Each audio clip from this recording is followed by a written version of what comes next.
This is my centre line that I marked at the bottom. I want to make sure that this distance here and this distance here are the same, so to make sure those edges are true. Also that this width here from that end is the same as this width here, and make sure that that corner is true. And then I'll use some masking tape to go from corner to corner to give me my line across here. So I'll go that end to end, and then I'm going to trim that back into the board, slightly undercutting.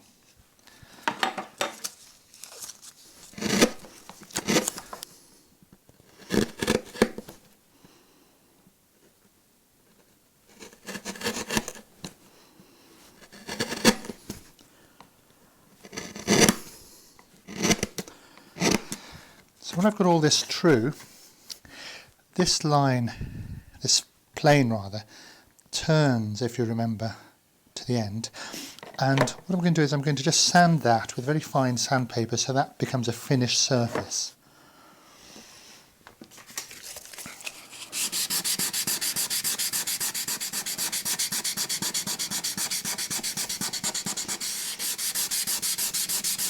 And the smooth surface will contrast with all the facets and the detail going on around here. This ribbon at the front does a little loop back on itself here, and a good way to visualize this is to get a strip of paper and just make this sort of flip over like that. So what's happening is the top paper, the top bit of the ribbon comes round, there's a sort of S shape, and down onto the back. So here is the end of the ribbon here, and it's going to come round and then down to the ribbon there. So it's going to come down like this. So probably the simplest way is just to drop, for the moment, is just to drop this back down a little bit further, but do bear in mind this is the weakest part of the carving because it's such short grain here. So I'll take this back down a little bit further, like so. And what we've got then is a cut that comes like this in this direction, and that forms this bottom part of the loop there, and a cut that comes here in this direction. So it comes round here, and then it'll come round, oops, round here like this. So to make that more easy to follow, we need to round this bottom edge over a little bit here and round this top edge over a bit here. So this tells you that you're coming round here and then you're coming round there. So we can make that a little bit more distinct by just cutting this top edge here a little bit,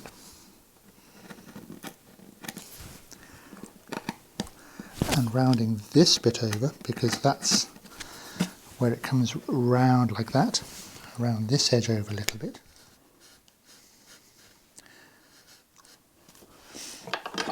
So it's coming round here like that, and then it comes round there like that. So what we have to do now is take some of this away here. I would leave this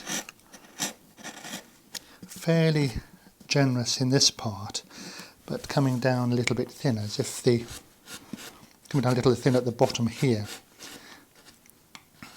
That keeps some thickness here. So we're around there, and there's the bottom of the loop going across here.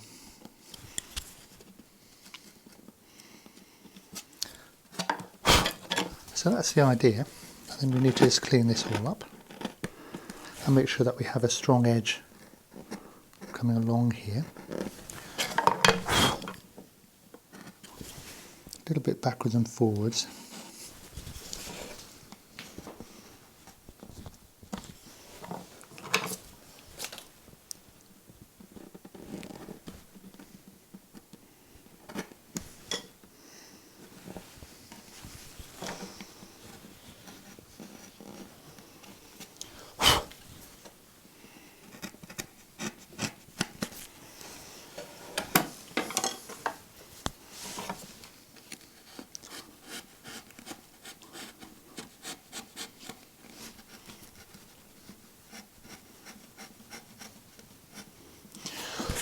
So we can chamfer this bottom edge here a little bit along here, right down and through. And that will catch a little bit of light.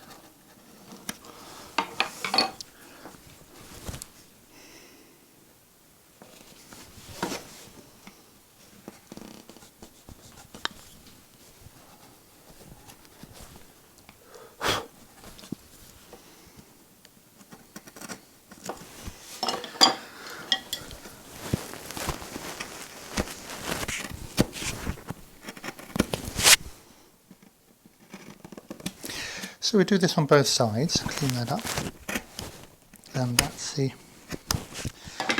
ribbon. That little corner there, that's perfect for getting a skew chiseling.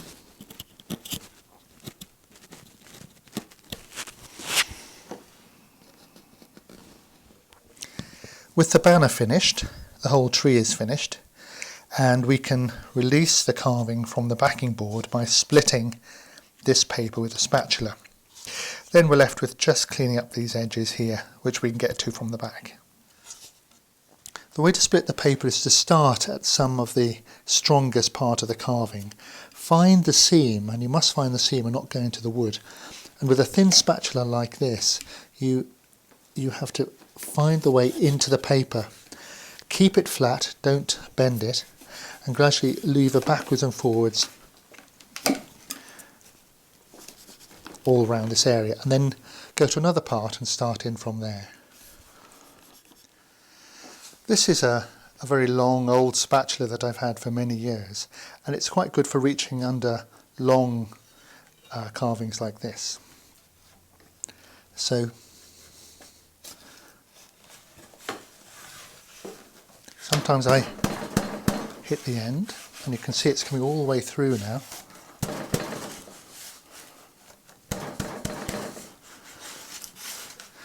So do a bit there, so that's all loose, and I'll turn it around and try from another part.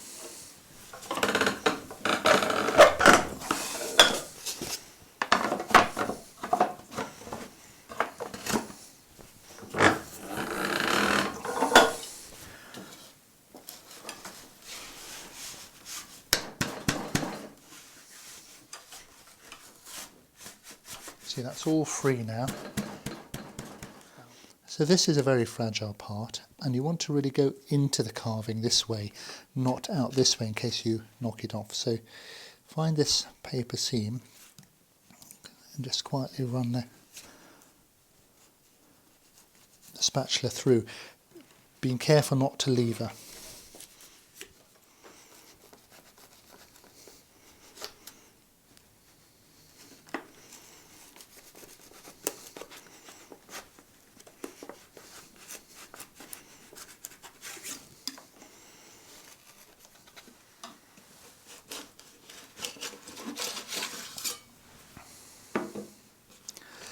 So there she is. There's the paper split at the back between the two. And we're left now with being able to get at these corners, these edges here, and clean them up. I'm not going to take the paper off. It adds a little bit of strength, and you can glue that as it is to some other surface. But I'm going to make sure it's flat by just rubbing it up and down on a flat piece of sandpaper, very carefully, like that. The easiest way to clean up the back here is with a simple knife, holding it in one hand like this and just cleaning away to get nice sharp junctions. No need to undercut, and make sure as you're working the knife that you don't push it into your thumb at all.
So here is the tree and the banner finished, ready to fit onto the box.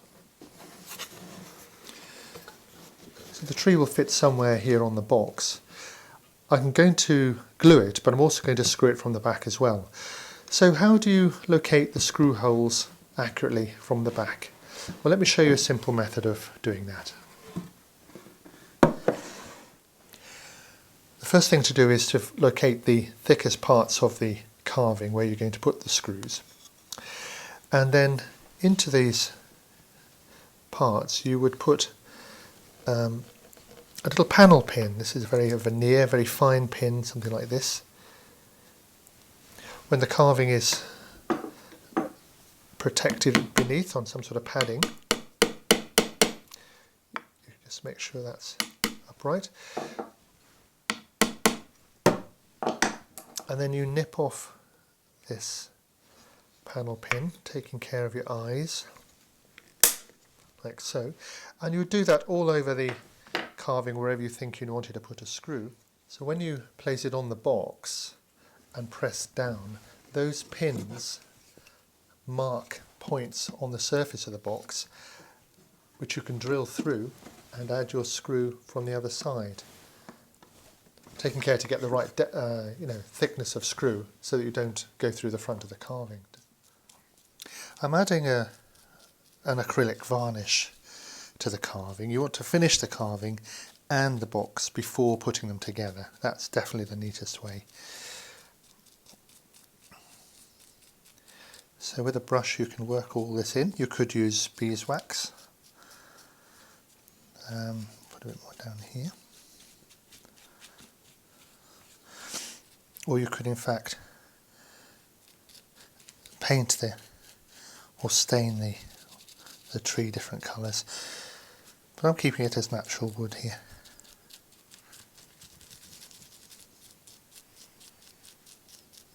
It tends to froth up this varnish like this, but just disappears into the wood and becomes quite transparent.